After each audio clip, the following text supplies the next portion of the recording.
और चलिए अब खबरों पर विस्तार से करेंगे चर्चा और सबसे पहले बात करेंगे मध्य प्रदेश से बड़ी खबर की, जहां पर आज से बढ़ेंगे प्रॉपर्टी के दाम। ये बड़ी जानकारी आपके लिए।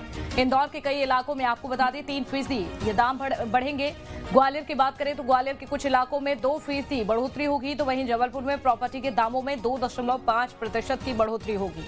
प्रदेश के सभी जिलों में प्रॉपर्टी के दामों में बढ़ोतरी होगी। वहीं भोपाल में प्रॉपर्टी दाम बढ़ाने का फैसला फिलहाल होल्ड रखा गया है। सांसद आलोक शर्मा के विरोध के चलते ये फैसला टल गया।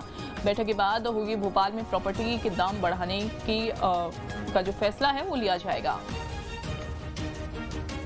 तो ये जानकारी आपको बता दें, मध्य प्रदेश में अब प्रॉपर्टी के दाम जो है वो बढ़ेंगे और आज से ही दाम बढ़ेंगे। लेकिन भोपाल यानी कि राजधानी की बात करें तो यहाँ पर फिलहाल होल्ड पर रखा गया है, फैसला लिया जाएगा। बैठक के बाद भोपाल में प्रॉपर्टी दाम बढ़ाने का फैसला लिया जाएगा। मध्य प्रदेश में आज प्रॉपर्टी के दाम बढ़ेंगे।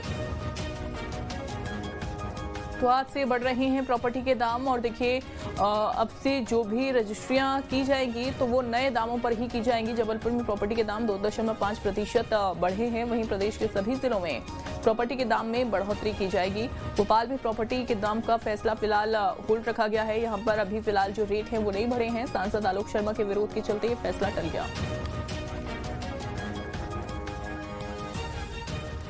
और ग्वालियर से हमारे साथ सहयोगी विनोद भी जुड़ चुके हैं। जबलपुर से हमारे साथ अमित सोनी जुड़ गए हैं।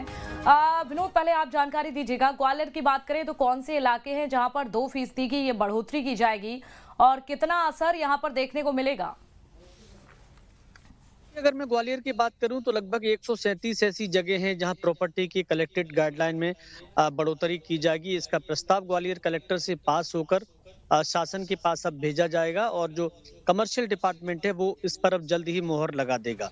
लेकिन इसमें 10 जगह ऐसी हैं जो प्राइम लोकेशन की हैं जहां 50% तक की वृद्धि की जाएगी।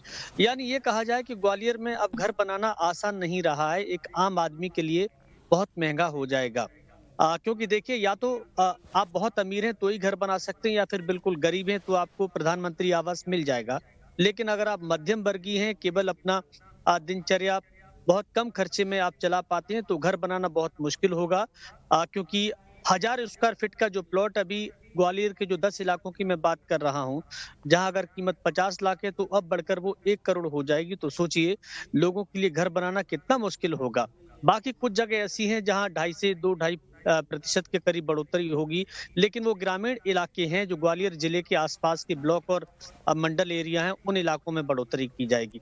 वैसे भी ग्वालियर की बात करते हैं तो मध्य प्रदेश के चाहे भोपाल या इंदौर से तुलना करें तो ग्वालियर की प्रॉपर्टी मध्य प्रदेश में इस समय सबसे ज्यादा है।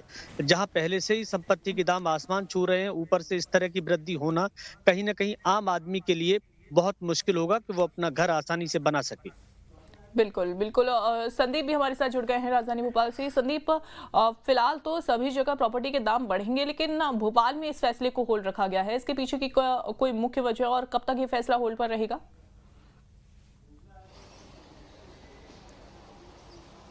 देखिए, भोपाल में प्रॉपर्टी के रेट में अप्रत्याशित वृद्धि की जा रही थी और 300 से 500% की बढ़ोतरी की जा रही थी। तो भोपाल के सांसद आलोक शर्मा ने इसका विरोध किया और साथ ही साथ में क्रेडाई ने भी ये कहा कि इस तरह की बढ़ोतरी से प्रॉपर्टी के कारोबार में नुकसान हो सकता है, लोगों के लिए घर का सपना देखना अभी मुश्किल हो जाएगा। तो इन सब मांगों को देखते हुए केंद्रीय मूल्यांकन समिति ने फिलहाल ये फैसला टाल दिया है कि भोपाल में प्रॉपर्टी के रेट्स में बढ़ोतरी की जाए। अब राज्य सरकार नए सिरे से प्रॉपर्टी के रेट्स तय करेगी और इसके लिए क्रेडाई और भोपाल सांसद और दूसरे जनप्रतिनिधियों से चर्चा की जाएगी। इसके बाद में ही प्रॉपर्टी के रेट तय होंगे। पहले ज़िला स्तर पर प्रॉपर्टी के रेट तय करके एक प्रस्ताव बनाया जाएगा जो राज्य सरकार को भेजा जाएगा और केंद्रीय मूल्यांकन समिति इसके बाद में इसका फैसला लेगी। लेकिन जनप्रतिनिधियों की भागीदारी भी अब इसमें शामिल कर दी गई है। तो भोपाल के लोगों के लिए ये राहत की बात है कि जो 200 से 500% तक की जो बढ़ोतरी की जा रही थी वो अब नहीं होगी। ये फैसला फिलहाल टाल दिया है। फिलहाल जो रजिस्ट्रियाँ होने वाली हैं वो पुराने रेट्स पर ही होंगी जब तक कि नए रेट्स नहीं आ जाते हैं। बिल्कुल, और ये राहत भरी उन लोगों के लिए खबर है जो कि अभी उनको और ज़्यादा समय मिल गया है प्रॉपर्टी की रजिस्ट्री करवाने के लिए। ठीक है, अमित, जबलपुर की अगर हम बात करें 2.5% की यहाँ पर बढ़ोतरी होगी, कौन कौन से वो इलाके रहेंगे और साथ ही इसका असर कितना ज्यादा देखने को मिलेगा? और जबलपुर की जो जनता है जिन्होंने अभी तक रजिस्ट्री नहीं करवाई है, उनकी तरफ से क्या कोई प्रतिक्रिया इस फैसले को लेकर सामने आई?